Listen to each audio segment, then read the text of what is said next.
Hey everyone, and welcome to another episode of Life Over Whiskey podcast, where we share valuable life lessons and stories you can learn from over a glass of whiskey. My name is Brian. And I'm Gerald. Natin dito kwento mo sa buhay kasamang mga folks, ilabas lahat ng tunay. Mag-relax lang tayo, sober man o tipsy. Aral makukuha mo sa Life Over Whiskey. We're excited to have another episode dahil special ang guest natin, Direk. Ba, oo naman. Etong guest na to in-invite mo, tama ba? And he's a good friend of yours. Yes.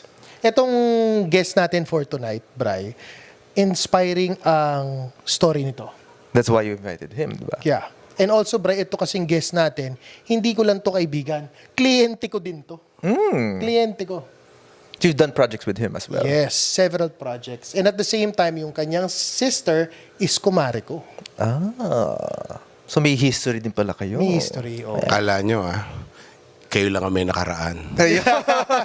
And to introduce our guest, he is a graduate of BS Computer Science at Centro Escolar University noong 2000, San Beda Law 2006, Masters, he took up Masters Public Ad noong 2012, and a co-founder of Don Benitos.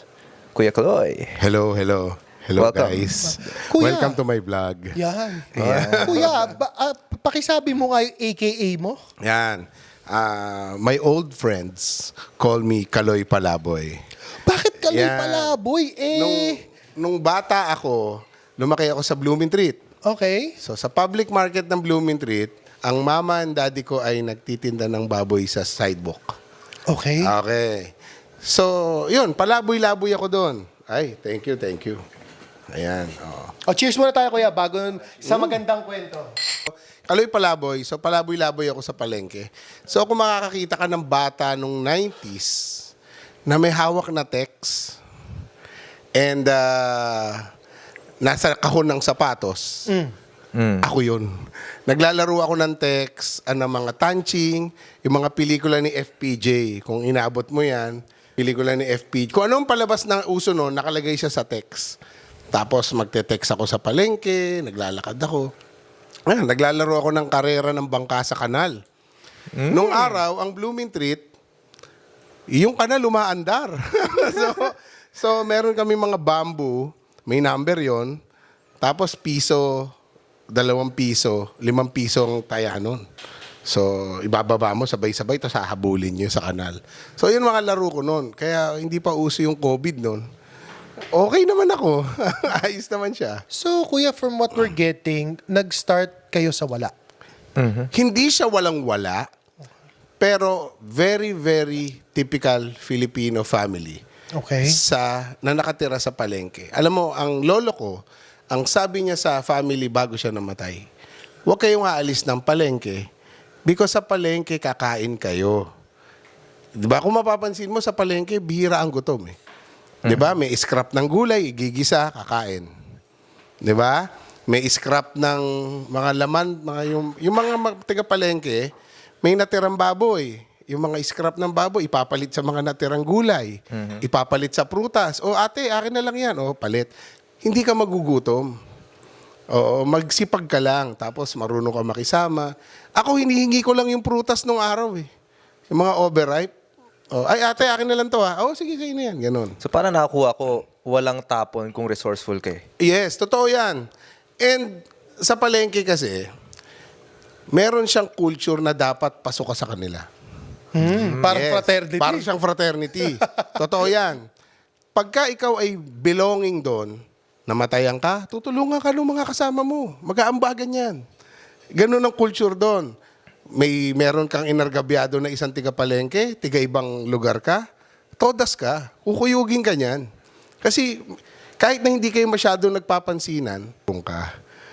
Yan. Yun yung community nung araw. Hindi ko alam ngayon. Pero nung panahon namin, ganun siya talaga. Pero, kuya, take us back. I mean, paano from someone na taga-palengke, naging abogado, hanggang sa naging Bumalik sa pagtitinda. hanggang sa Oo. naging very successful. Para binalikan mo yung ano mo Yes, no? yes. Yung past mo. Actually, ang Diyos talaga mapaglaro sa akin. Lahat ng iniwasan ko, ibinalik ako. Example, nung ako ay nag-high school college, nag-player ako ng table tennis. para hindi ako C80. Mag-CAT. Yan, di ba? Nung araw. So sa mga bata ngayon, ano ba yung C80? Papipilahin kayo doon, tapos gugupitan kayo. So yan, nag-table tennis ako. Tapos nung ako naman ay college, sa CEU, nag-member ako ng shooting team para hindi ako pumila. Oo. Shooting as in gun. Oo, gan. Yung shooting team, rifle. So okay na.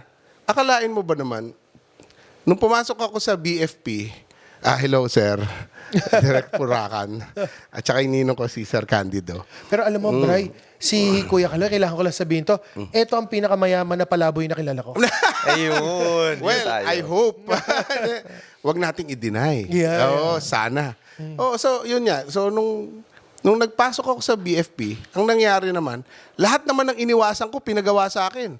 Pinag-push up ako, pinag-squatras ako, lahat, pinatakbo ko. Sabi ko, kaya nga ako nag-abogado dahil ayoko ng ganito. Pero that's discipline. Kailangan daanan mo siya. Okay rin siya. So ako naman, ang course ko, computer science. Kasi sabi nila, mag-computer science ka, walang board. Ayun, nag-bar exam ako. Hindi ba? So, Sa bar naman. Sa bar naman. So, yun yung mga challenge eh. So, pagka, minsan kasi nung high school ako, pangarap ko maging drummer. Sa Ay, magaling banda. mag-drums to. Nag-jam kami nito. Magaling mag-drums to. Pangarap ko maging drummer. So, buti na lang, si God, hindi sinusunod yung pinagpe-pray mo. Kasi magpe-pray ka, Lord, sana maging drummer ako sa Japan, di ba? So, ikaw naman, si Lord naman, ayaw ako pagbigyan, di ba? Mas maganda pala yung plano. Magtitinda pala ako ng kasaba. Ibabalik ka. Yes. So kung saan ka nang galing. Babalik ka. Because, Pero paano mo naisip yun? hindi, si daddy ko, nag-start siya ng kasaba. So, nung nasa government ako, ang ginawa niya, bigyan kita ng tindahan pag kinasal ka. Okay, para may simulan ka, or para may pangkain ka, diyan siya nag-start. So nag-start yung Don Benito, 2009, kinasal kami ng wife ko. Hi, Boss Eli. Yun. Hello, Ayan, ate. no. So binabati ko yung co-founder ko. Nagtataka sila ko sino. Sabi ko, ikaw. Yeah. Ayan. So yun ang nangyari. So nag-start yan sa isa. So ngayon marami na siya. And ang problem kasi If may I ask, Kuya, how many branches do you have right now? meron tayong branches sa lampas 300 siya sa Luzon, Visayas and Mindanao. Pero family owned siya, iba-iba ang may-ari. Oo. So ang ginawa namin is imbis na ipa-franchise namin sa iba, fina-franchise sa family member. Yes. So Keep it within the family. So, yes. parang parang sa palengke lang din. Yes, ganun din. Hindi naman ako lumayo sa setting ng palengke. Solidarity within the family. Yes. Kasi ang problem ko naman kasi is kung talagang kikita yan, unahin ko na yung pamilya ko. Tama. Hindi ba? Kasi kung nakakita ka ng ginto, uunahin mo ba yung kapitbahay? Di ba hindi? Tama. So, ganun Kuya muna. Kaloy, talking about family. Kasi the whole topic natin kasi for tonight is how to do well in business and at the same time still be a great father. Dahil I'm sure yung sineset up mo tong negosyo, it took a lot of time. Diba? And effort. Yes, actually, medyo may dadaanan kang mga malulungkot. Yung wife ko, minsan nalulungkot yan nung araw. Kasi lahat ng oras mo nandito sa Hindi, pati siya. Dalawa kami nagbi-business eh. So, Yeah. umuwi kami. Ang unang salita ng mga anak namin, yaya. O, di ba? So, pag nanay ka, maluluha-luha ka. Sabi si misis ko, bakit yung anak natin? Yaya ang unang sabi, di ba? Kasi yun ang, ganun talaga. Nakasanayan nila. Yan. Pero kasi wala namang libre. Lahat ng bagay may kapalit. Di ba? So, sabi ko sa misis ko noon, basta hanggat bata sila, hanggat di pa sila masyadong magastos, magtrabaho tayo para maka-take off ka.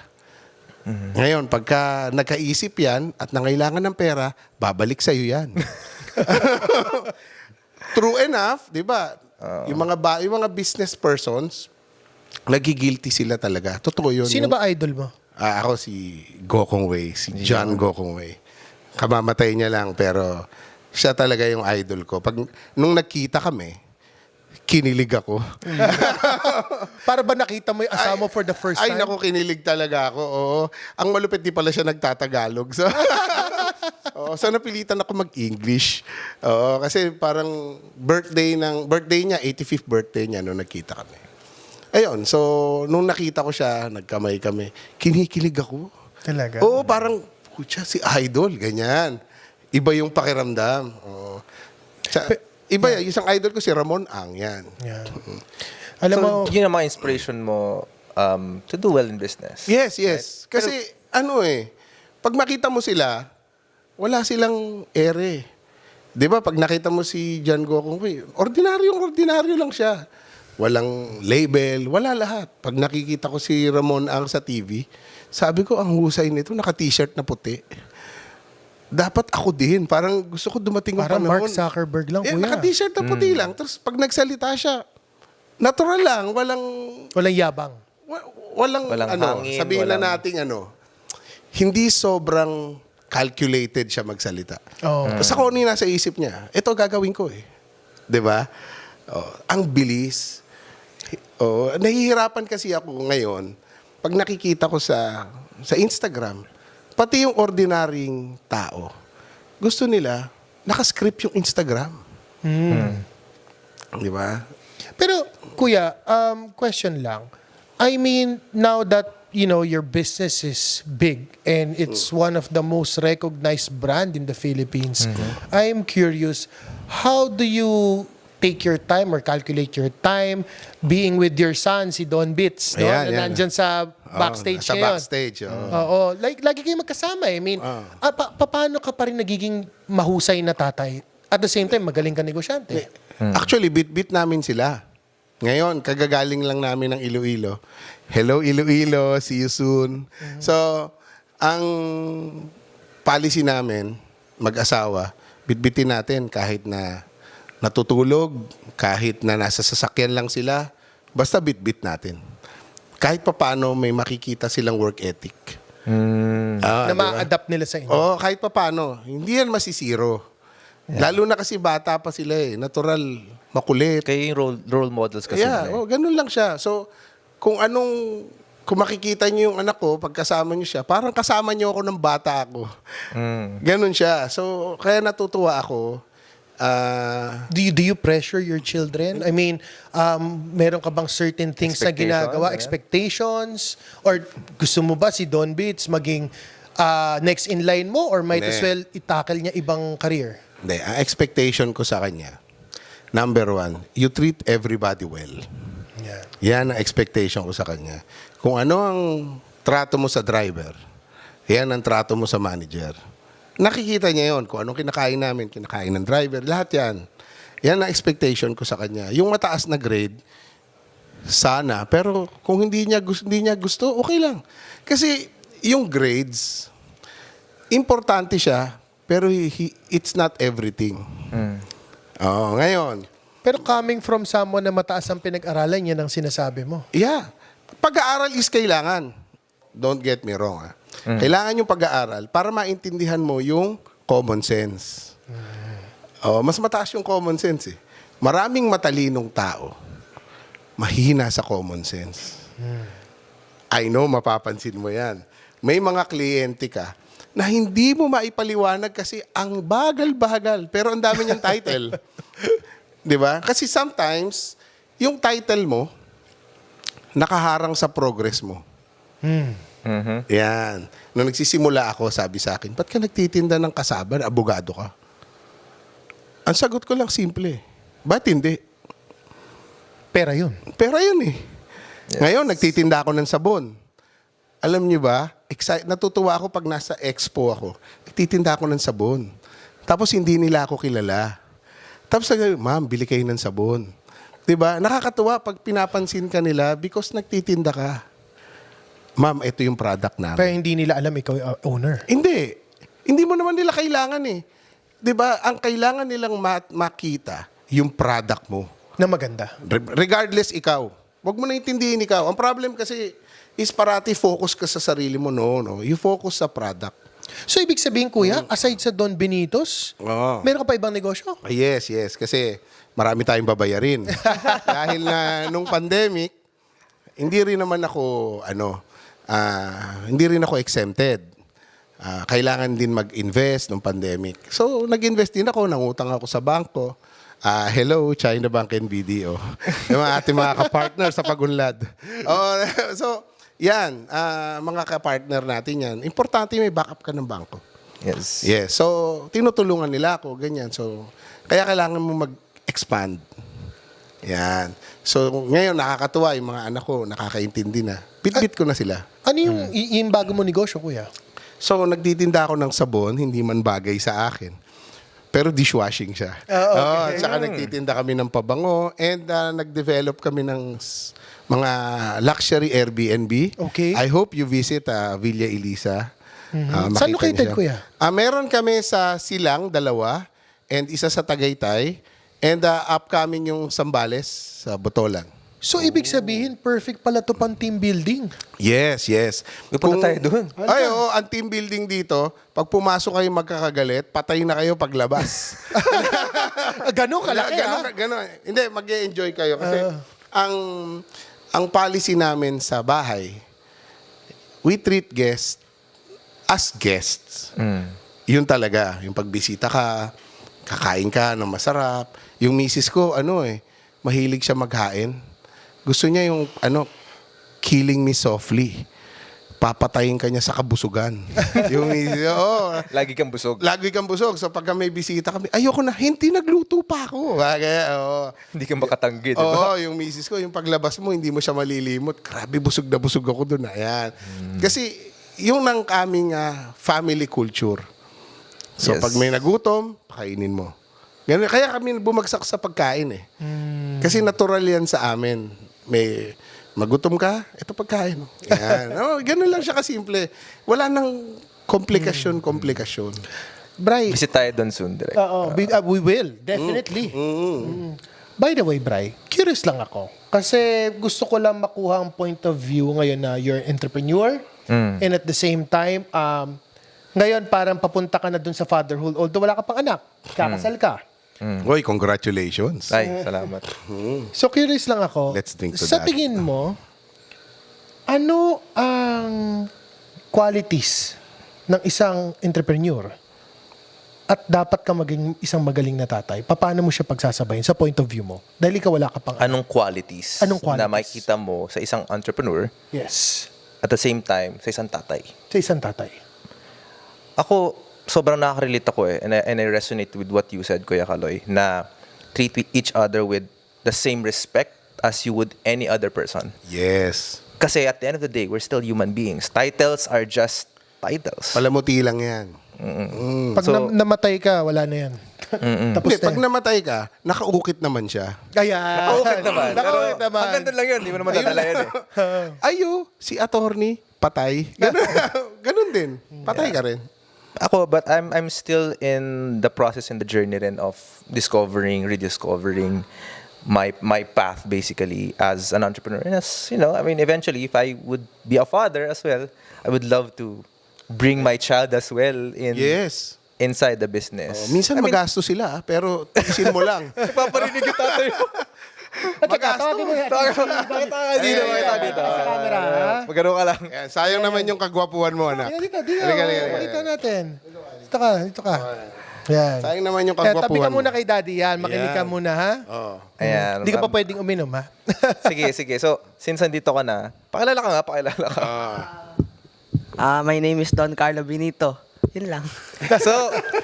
So syempre, tatanong ko, and malamang sa malamang, yung Don Benito ay coming from Ang him. totoo niya, nauna yung company bago siya. Talaga? Yes, baliktad. Nauna hindi yung common company. yun, ha? Oo. Kasi usually pinapangalan Yeah. based off Siya sa baliktad. Nauna yung company, tapos isunod na lang natin yung pangalan ng anak natin. Okay, that's good to know. Kaya mas matanda sa kanya yung company. Ayan. So, Halos 1 year. Proud ka ba 1 year. sa mommy and daddy mo? Siyempre, ayan. marami silang regalo. Teka. Ano ba gusto mo maging paglaki mo? Gusto ko maging mayaman. Kahit anong Very gawin straightforward. Mana to sa tatay niya, straightforward eh. Di Ko, ba? kahit anong gawin ko, basta yumaman ako. Wow. Whatever it takes. Wala naman kasing problem eh. Ang pagiging mayaman kasi, sometimes, nadidemonize siya eh. Because of movies, because of media. Correct. Pero hindi masama maging mayaman. Di ba? Kaya ako, kung gusto mong umunlad, ikaw entrepreneur ka, aspire to be rich. Wala namang problema yun eh. Ang problema, pag yung rich ka, tapos barumbado ka, yun ang problema. Correct. Oo, kasi pagka may pera ka, mas madali magbigay. Because you cannot give what you do not have. Yes. Yeah. So kung may, alam mo, ang pera, nagmamagnify yan sa ugali mo. Pag walang yaka, dumami pera mo, walang yaka talaga. Pagka ikaw ay mabait, dumami pera mo, lalo kang babait. Eh kuya, how do you explain yung mga tao na dating mabait, naging walang ya eventually? Dati na siyang walang ya. Nakatago lang. Fasad lang. Nakatago lang kasi bakit? Wala siyang magawa kasi wala siyang pera. Oo. Diyan palang Lalabas magkakasubukan ang ng tao. tunay na Ang ugali. budhi. Pag binigyan mo ng power, binigyan mo ng pera, at regulated pa rin siya, yung pa rin. Totoo yung ugali niya. Try mo, bigyan mo ng power. Biglang nakatingala na, may stiff neck na bigla. Ganun. Alam mo na. May gusto akong itanong, since nandito ka naman. May instance na ba na masabi mo, I'm proud of my son? Every day. Any particular na naalala mong moment na may ginawa siya or talagang Meron siyang award sa school. Ang award niya nakakatawa, Sparkler Award. Sparkler! Ano yung Sparkler Award? Parehas tayo ng tanong. Oo. So, sabi ko sa kanya, kung kayo ay babagsak sa school, hindi niyo ako mapapasimangot. Uulit ka lang. Because bakit? Grades, binagsak mo, ulitin mo. Simple. Ha? Pero, pag sinumbong ka sa akin ng walang yakang estudyante, papaluin kita sa harap ng principal. Oo. And tinry ko yan, pinatawag ako ng principal. Dati, sabi ng principal, Sir, pwede po ba kayo makausap? Sabi ko, Don, pag ako nagpunta dyan, at ikaw ay nasabi sa akin, ang bubuli ka, walang yaka, papaluin kita sa harap ng principal. So, kinakabahan siya. So, ang sabi nung principal sa Mukhang akin, ng bully ah. sabi ko sa principal, sabi ko, ma'am, ano po ba yung problema? Mahina po siya sa math, sabi ng principal. So, ang sabi ko naman, ma'am, mahirap naman po talaga yung math. Ako nga, nahirapan din eh. Kasi sinagutan ko yung math, sabi niya. So, paglabas ko, wala ka naman palang problema eh. Okay ako. Tapos na. Ibig sabihin yung ugali niya ayos. O madali na yung kasunod. Because lalo ngayon sa AI, ang problema ng bata ngayon is information overload. You have information, you don't know what to do. do with it. Di ba? Everything is easy to access now. Yes. Internet, Lahat. everything. O teka, bagong lahat. Salamat. Ay. Thank you. Mag-uusap At na kami least nakita na put a name on the face. Yan. The future of Don Benito. Hindi, Baliktad pala, put a face on the Ay, name. Yeah. Hindi, actually, sinabi ko sa kanila, hindi nyo kailangan manahin yung negosyo. Yun ang sabi ko sa kanila. Oo? Yes. Sabi ko sa kanila, it's better sa akin na bigyan nyo ako ng puhunan, bigyan ko kayo ng puhunan, Start what you want. gawin mo lahat. Eh, paano naman pagka time to pass on? Eh di okay lang. Patay ka na nga eh. Hindi. Siyempre, kanila pa rin mapupunta yun. Oo, pero hindi yan pressure na kailangan ikaw magpaantar. Hindi. Wala akong pressure na gano'n. Gets. So kung ayaw mo, benta mo. Pagpatay na ako. Kasi patay ka na eh. Ang isa, bilang lawyer, ang isa sa difficult question is yung succession. Succession planning. Yes, yan ang pinakamalaking problema ng mayayaman eh. May pera ka na, may problema ka pa. Di ba? Sa akin, bakit? Patay ka na eh. You enjoy what you can. Hanggat buhay ka. Libre mo lahat ng gusto mong ilibre, libre mo yung anak mo, lahat. Pag namatay ka, magbibilin ka pa. Huwag niyong ibebenta to.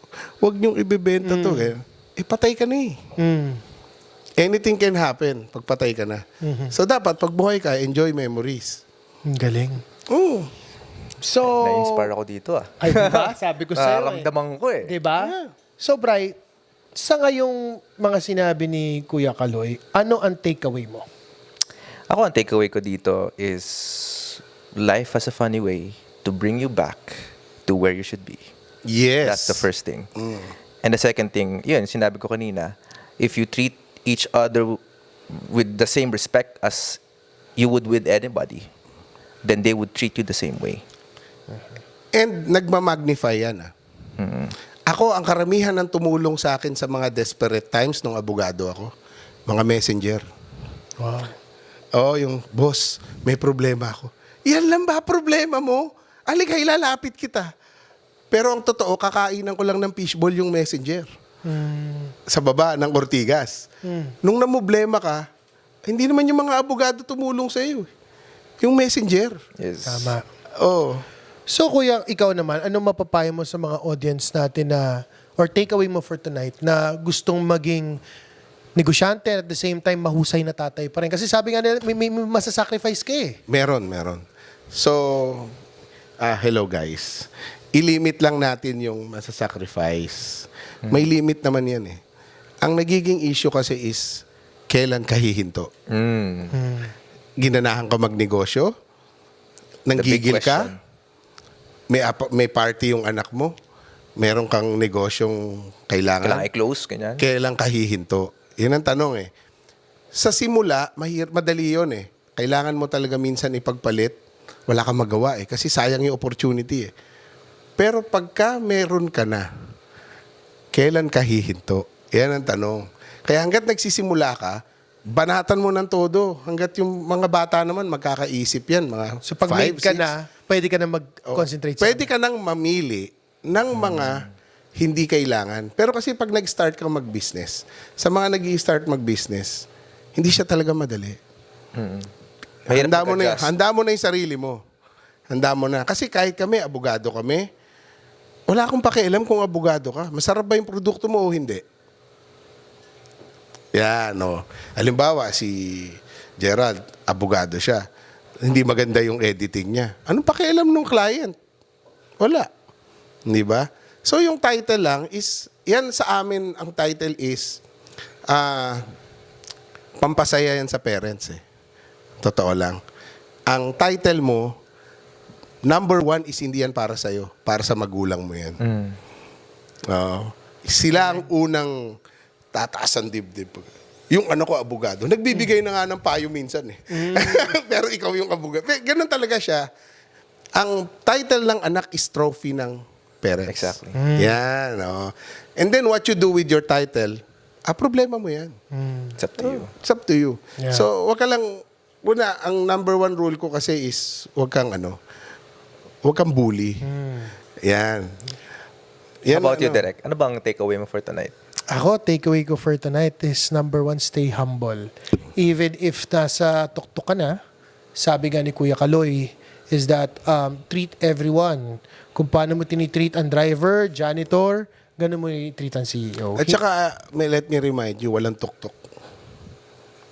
Walang tuktok. Walang tuktok. Can you define that? Why? Ibig sabihin, parating may mas mataas sa'yo. You're always someone in between. Yeah. So, ibig sabihin, kung feeling mo nasa tuktok ka na, tingala ka lang. Tingala ka lang. Oh, meron na naman. Kaya ang tanong is, sino ka ba? And hanggang kailan ka titigil? Kasi minsan, overly competitive ka na. Ganda. Naalala ko Nakakalimutan tuloy mo yung- na. Visualization na na-imagine ko before. Life is like a journey of getting up a certain mountain. Akala mo yun na, pero nasa unang summit ka pa lang pala. Yes. Oh, tsaka kasi, It's a never-ending journey. hindi siya, kaya nga dapat, ako nagluluto ako. Alam nyo ba, ang pastime ko, magluto. So, I love what I do. Pag sineserve ko yan, pag sineserve ko yung mga pagkain, masaya ako. Inubos mo, masaya ako. Yan talaga. Hindi ako napipilitan magluto. So, since sinabi mo yan, pakikuha nga yung Don Benito dyan, pakita natin. Hello, guys. Ayan, so may mga before bago we kami end- labas. Oh, before we end the show. Yes. Go. Meron kaming Inutak and the Biko. Ito ang ating mga bagong Don Benito products. Ayan. So, kuya, saan nila makikita to? Anywhere naman, di Oo, ba? makikita nila yan. So, tumingin ka lang sa kanan at kaliwa. Kung saan may Pilipino, may Don, Benito. Ay, yun tayo. May singit lang. And thank you for this. Yes, Oo. yes. Teka, kuya, pero ang ganda ng shirt mo. Ano ba yan? Don Benito ba yan? Yes, a Don Benito shirt to. Salamat kay paring Big Boy Cheng. Secret Ayan, Fresh. Collab oo. pala yan. Collab kami dati. At saka, Bray, mayroon pang isang nagpadala sa atin ng ano ngayon? Ng product. Ano yan? Halika, Paborito halika. natin to. Ano ba yan? Paborito natin rin yun, ha? Ayan, oo. Kasabay Ayan. ng Don Sabihin Benito na to. natin. Favorite din natin to. Ayan, oo. Ito, so meron sa akin yung lumpiang Shanghai. Oo. So from lumpianity Ito ang bagay sa whiskey. and Yan. lumpiang siomai. Oo. Ayun. Wow. Dito lang kayo makakakita ng lumpiang siomay sa Lumpianity. Oo, nakakabaliwang sarap. Alam mo, nagtataka na ako, ha? Ang mga abogado ba? Yeah. Nagtitinda Abogado na rin to? Abogado rin ang may-ari niyan. So, nagtitinda na ng kasaba at ng lumpia ang mga Yeah. abogado ngayon. Salamat Asa ba dito na lumpianity. matatagpuan to? Meron silang Facebook page at saka meron silang stall sa Central Market, Oh, okay. sa Manila area, and palabas na yung mga tindahan nila. Ayos. Ayan. Thank you. Salamat sa pag-send ng mga products. And Yeah. thank And you with so that, much. Thank you so much for being part of this episode. Sobrang na-appreciate namin. Ay, salamat, Kuya- salamat, Kuya salamat. Kaloy. And I with hope that, to see you in Villa Elisa soon. Of course, Yes. yung collab we natin, will of see course. the audience there Yeah. as well. We'll See bring you in the Villa podcast Elisa. there. Cheers, guys. Cheers. Na naman with Gerald at Brian. Aral lang pulutan sa inuman at kwentuhan. Pinagsamang veterano, parehong talentado. Ihanda ang may katbaso sa lames at intablado. Gusto ko ganito.